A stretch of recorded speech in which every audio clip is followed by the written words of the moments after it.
बिस्मिल्लाहिर्रहमानिर्रहीम।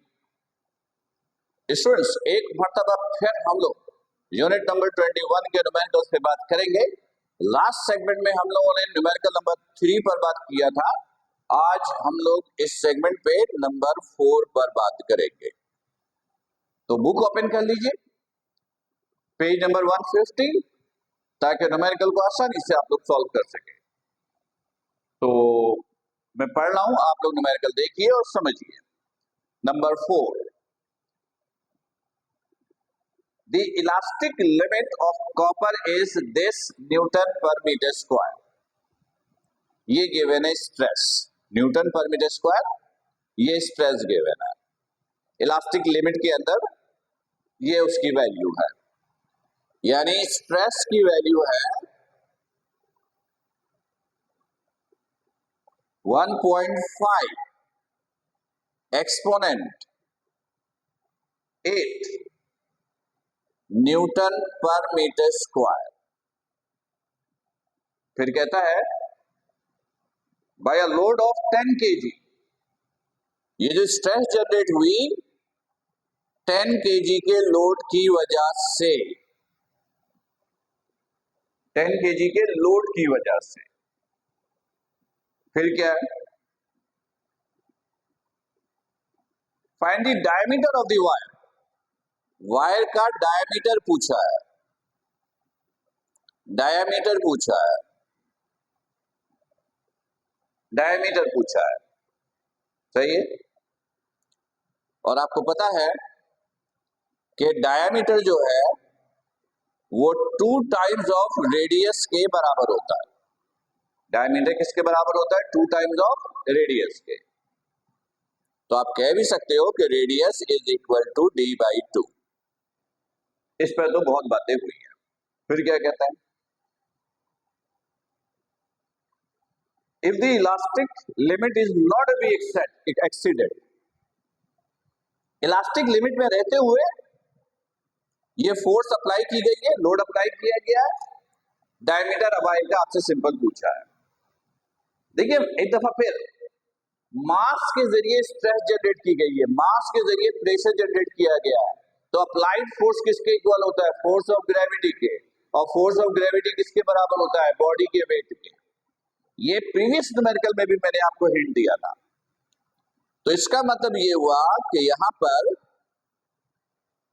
Force weight के बराबर, वेट mg के बराबर, m10 g 9.8, तो दिस इज F या W, ये 98 न्यूटन के बराबर। सही, क्वेश्चन समझ में आ गया? ओके, चाहे तो पूरा डेटा एक दफा फिर देख लीजिए, बुक में पढ़ लीजिए ताकि क्लियर हो। आते हैं सॉल्यूशन पे।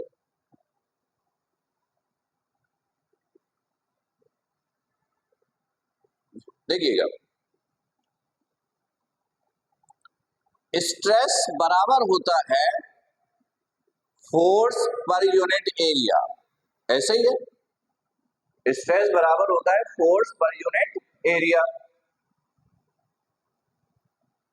Stress is equal to, force की जगह लिखा, फोर्स चले गिवन है, रहने देते हैं, हमने पहले निकाल लिया है। एरिया बराबर है पाई आर स्क्वायर के।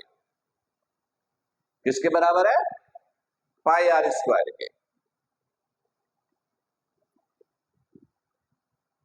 तो इधर देखिएगा, मैं फॉर्मूला पूरा डायमीटर के लिए आपको बना के दे रहा हूं ताकि आसानी से आप सॉल्व करें। पाई एज इट इज, आर की जगह लिखा d/2, d/2, this is square, सही है। Stress is equal to F over pi, ये स्क्वायर इन दोनों पर है तो आपने कहा d² ओवर 2 का स्क्वायर 4। सॉल्व करेंगे, ये 4 यहां आया, तो stress is equal to 4F over pi d², pi d², सही है। d² को इधर ले जाइए, स्ट्रेस को इधर ले आइए, ये डिवाइड इधर मल्टीप्लाई, ये मल्टीप्लाई इधर डिवाइड, तो d² इक्वल हो जाएगा 4f डिवाइडेड बाई पाई, और ये स्ट्रेस, स्ट्रेस को सिग्मा से भी लिखते हैं। फिलहाल तो हमने सिंबल यूज नहीं किया है, स्ट्रेस ही लिखा है। स्क्वायर हटाने के लिए रूट लिया, 4f, f की वैल्यू है 98, पाई की जगह 3.142, और स्ट्रेस गिवन है 1.5 एक्सपोनेंट 8। कैलकुलेटर यूज कीजिएगा, डायामीटर निकलेगा, जो आंसर आएगा यूनिट लिखिएगा मीटर। क्लियर? तो उम्मीद है कि ये क्वेश्चन बिल्कुल क्लियर होगा। मैंने पहले भी लेक्चर में बताया है कि इस चैप्टर के सारे न्यूमेरिकल इंपॉर्टेंट है, पेपर में इनमें से कोई भी पूछा जा सकता है, एक न्यूमेरिकल आना भी है, राइट? तो उम्मीद है बिल्कुल क्लियर होगा। फिर भी कंफ्यूजन है तो आप अपने कंफ्यूजन्स को नोट डाउन करके रखिए, लाइव सेशन में इंशाल्लाह डिस्कस करेंगे। अपना बहुत ख्याल रखिएगा। अस्सलाम वालेकुम।